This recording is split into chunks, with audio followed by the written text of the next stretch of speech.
चलिए आज हम शुरू कर रहे हैं बेटा हमारा अगला चैप्टर किंगडम प्लांट। ठीक है,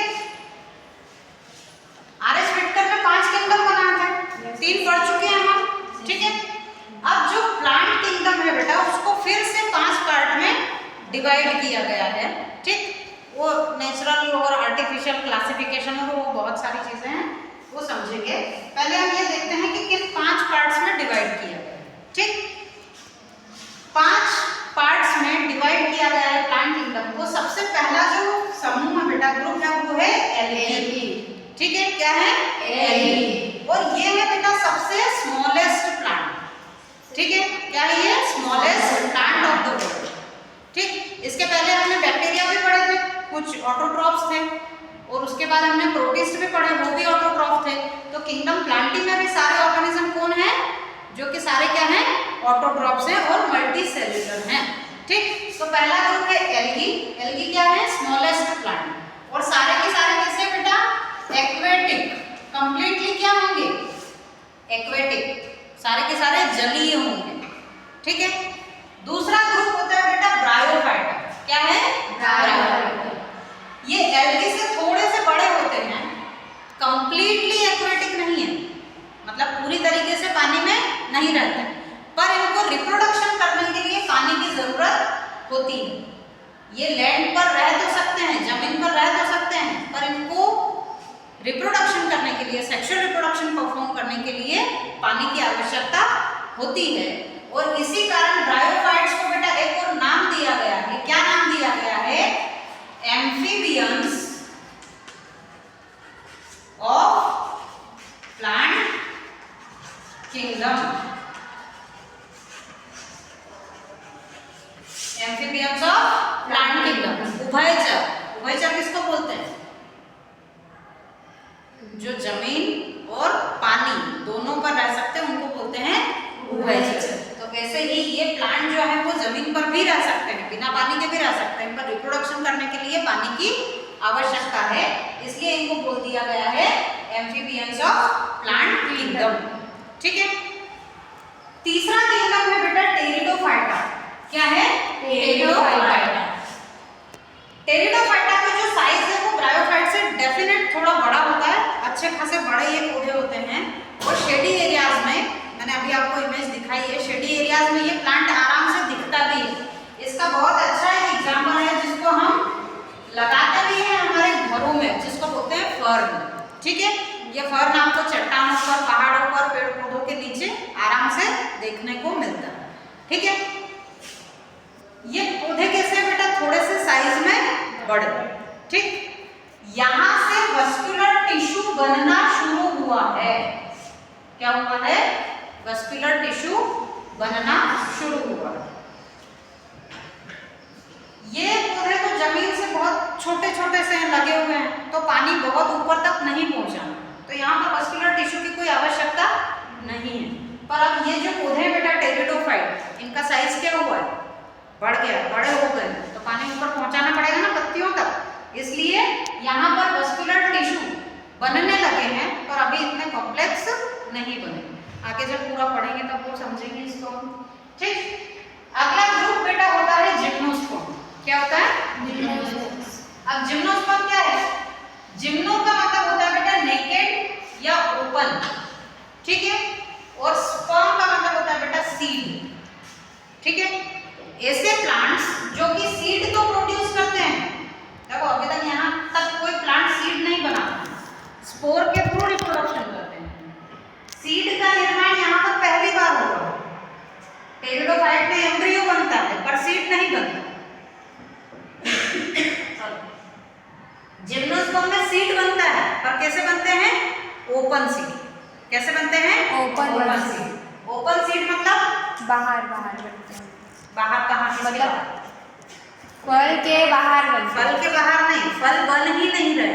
यस मैम। यहाँ पर सीड कैसे बनते हैं? ओपन, कोन के अंदर बनते हैं। कोन के। ठीक है, फ्रूट यहाँ पर बनते ही नहीं। ठीक है, क्लियर हो? अब इसके एग्जाम्पल, बहुत अच्छा एक एग्जाम्पल है जो आप कॉमनली हमारे एरियाज में पाया भी जाता है और एज ए ऑर्नामेंटल प्लांट हम लगाते भी हैं, जिसको बोलते हैं थुजा। क्या बोलते हैं? थुजा। और इसलिए ध्वजा क्या है? विद्या का पौधा। विद्या जानते हो ना? Yes ma'am. है ना? किताब में रखने से विद्या आ जाती है। रखी कभी? Yes ma'am. फिर विद्या कितनी आई? आई कि नहीं आई? मैम सच में आ जाता। ऐसे विद्या रखने से आती बेटा। तो उधर उत्तराखंड और उधर तो इतने बड़े बड़े पेड़ होते हैं विद्या के। हमारे यहाँ तो छोटे से होते हैं, उधर पता नहीं कितने कितने फीट के बड़े बड़े होते हैं। तो पेड़ घर के बाहर लगे रहते हैं, पर फिर भी किसी को आ जाती किसी को नहीं आती है ना। विद्या रखने से विद्या नहीं आती। ठीक, पाइना साइकस बहुत सारे एग्जाम्पल हैं, पर पूजा को आप लोग जानते हैं। उसके सीड देखे कभी विद्या के? पुराने पौधों में ऑब्जर्व होते हैं बेटा, उनके सीड लगते हैं, छोटे छोटे से कोन लगते हैं और उनमें सीड लगते हैं। ठीक है, कभी फ्लावर देखा विद्या के पौधे में? Yes ma'am. फ्लावर देखा?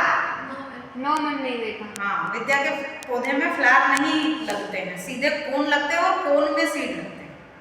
ठीक है, अगला ग्रुप है बेटा हमारा एंजियोस्पर्म। क्या है? एंजियोस्पर्म। और एंजियो का मतलब होता है बेटा क्लोज्ड, स्पर्म मतलब है सीड। मतलब ये कैसे बना रहे हैं? फलों के क्लोज्ड सीड बना, फल के अंदर सीड बना। और फल बनाने के लिए ये एक और बहुत अच्छा एसिड बनाते हैं और उसका नाम है बेटा फ्लावर। क्या है? है ना? और एंजियोस्पर्म को फ्लावरिंग प्लांट भी बोलते हैं। क्यों? क्योंकि ये सभी के सभी क्या कर रहे हैं?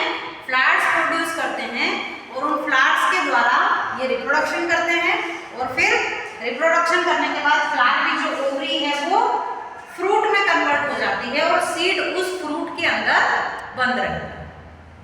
ठीक है, क्लियर हुआ? अच्छा, अब एक चीज मुझे बताओ। देखो, मैंने पहले भी बताया था, हम सिर्फ एक इंसान ही है जो बेफालतू में टाइम वेस्ट और एनर्जी वेस्ट करता है ना, पर नेचर कभी भी एनर्जी वेस्ट नहीं करती। ठीक, यहाँ इन सब में देखो, सबसे पहले प्लांट कौन से थे? एल्गी।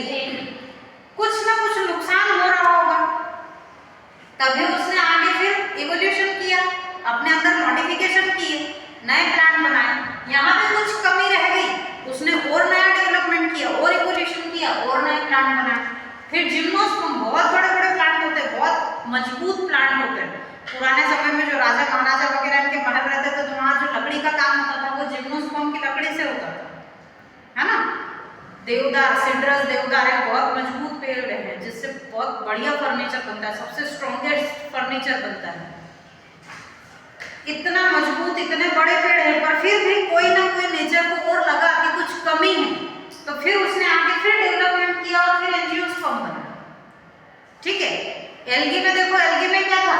एल्गी सिर्फ एक्वेटिक प्लांट है, मतलब पानी के बाहर ये जिंदा रह ही नहीं सकते, इनको जीने के लिए पानी क्या है? कंपल्सरी। तो उस एरिया पर प्लांट पाए जाएंगे जहां पर पानी है, उसके अलावा उग ही नहीं सकते। ठीक है, तो फिर नेचर ने सोचा कि भाई थोड़ा सा ना कुछ करना पड़ेगा, पेड़ जो पौधे हैं वो जमीन पर भी उगाना पड़ेंगे, नहीं तो ऐसे तो काम ही नहीं चलेगा। तो फिर जमीन तक गए तो सही, और फिर भी शेडी एरियाज, बहुत नम एरिया पर ये पाए जाते थे, क्योंकि सीड बनते ही नहीं थे, तो किसी दूसरे एरिया तक जा ही नहीं पाते थे। ठीक है, थोड़ा और डेवलपमेंट किया, यहाँ तक सिर्फ जाइगोट बनता था। जाइगोट इतना सॉफ्ट सा एक सिंगल सेल्ड स्ट्रक्चर, वो ऐसे ही नष्ट हो जाते थे, थोड़ा सा कुछ लगा और नष्ट हो जाता था। तो एम्ब्रियो बनाया आगे चल के, है ना? टेरिडोफाइट्स में एम्ब्रियो भी सॉफ्ट सा मल्टी सेलुलर स्ट्रक्चर तो है, पर बहुत छोटा सा है, बहुत सॉफ्ट है, कहीं भी किसी के भी पैर के नीचे आ जाएगा और वो एम्ब्रियो नष्ट हो जाएगा, तो दूसरे पौधे नहीं उगेंगे। फर्न को भी उगने के लिए शेडी एरियाज ही चाहिए। ठीक है, यहाँ तक सीड नहीं थे बेटा, टेरिडोफाइट तक सीड नहीं बनते थे। अच्छा, मुझे बताओ, सीड नहीं बनने का एक मेजर नुकसान क्या होगा? मैम वो बढ़ेंगे ही नहीं फिर। हाँ, अपना एरिया स्प्रेड नहीं कर पाएंगे, अपना एरिया बढ़ा नहीं पाएंगे, एक लिमिटेड एरिया तक ही उग पाएंगे। ठीक है, तो सीड बनाए, चलो भाई सीड बना दिए, और फिर भी सीड बनाने के बावजूद भी फिर तकलीफ रह गई। आज आपको आपके एरिया में कहीं जिम्नोस्पर्म देखने को मिलते हैं? नहीं, ये किस एरियाज पर है? सिर्फ हिली एरियाज वगैरह पर है, जो कहीं एक पहाड़ों पर, जो कभी कहीं किसी समय में एक्वेटिक एरिया रहा होगा उधर ही है। उनके सीड हमारे इधर तक क्यों नहीं आए? भाई इन्होंने तो सीड बना दिए ना, अब अपना एरिया डेवलप करना चाहिए।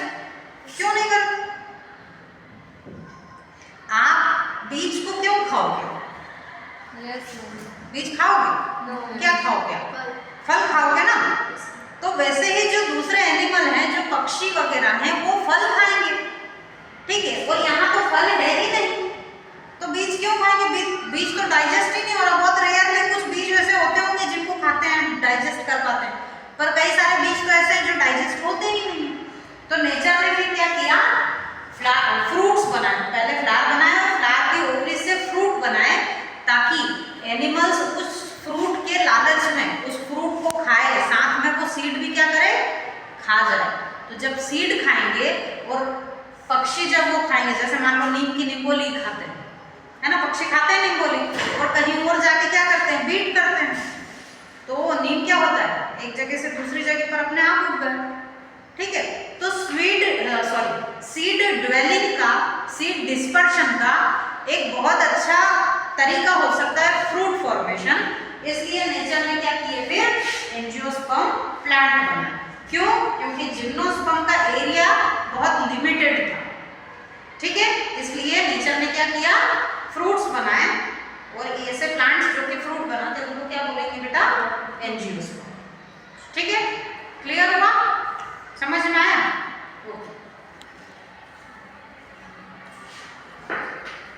बहुत लंबा वीडियो बना।